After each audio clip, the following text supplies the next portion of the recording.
आज मैं गणेश चतुर्थी के व्रत की कथा सुनाने जा रही हूँ।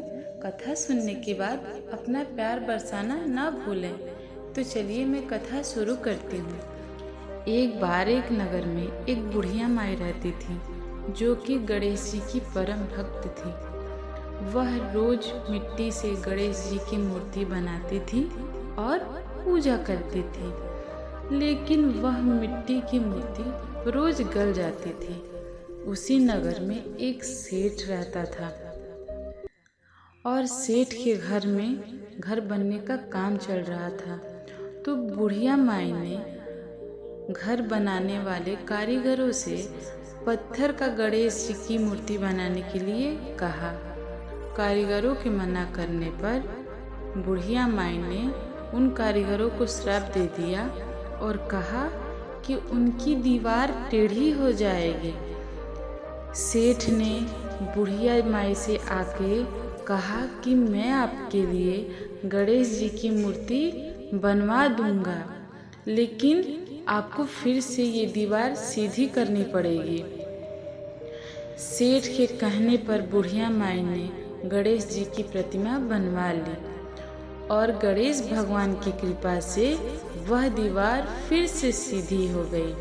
हे गणेश भगवान जी, हे विनायक जी, जिस प्रकार सेठ की दीवार सीधी हुई, वैसे ही सबकी मनोकामना पूरी करना।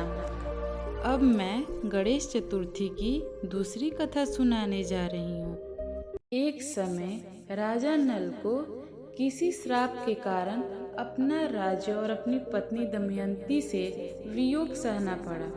वन में भटकते हुए दमयंती को महर्षि सरभंग के दर्शन हुए, जिन्होंने उन्हें भादो चौथ का व्रत रखने और गणेश जी की विधि विधान से पूजा करने का उपाय बताया। महर्षि सरभंग के कहने पर दमयंती ने पूरे विधि विधान से भादो की गणेश चौथ का व्रत किया। इस व्रत के प्रभाव से उनकी सभी विपत्तियां दूर हो गई और उन्हें अपने पति और पुत्र दोनों की प्राप्ति हुई।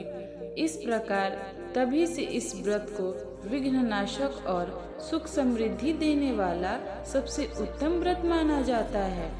गणेश चतुर्थी के व्रत का क्या महत्व है? इस व्रत को करने वाले व्यक्ति की सभी मनोकामनाएं पूर्ण होती है और उसके सभी संकट दूर हो जाते हैं। गणेश जी की पूजा से धन धान्य, सुख, उन्नति और वंश में गुणवान पुत्रों की प्राप्ति होती है। इसी के साथ आज की व्रत कथा को मैं यहीं पे समाप्त करती हूँ।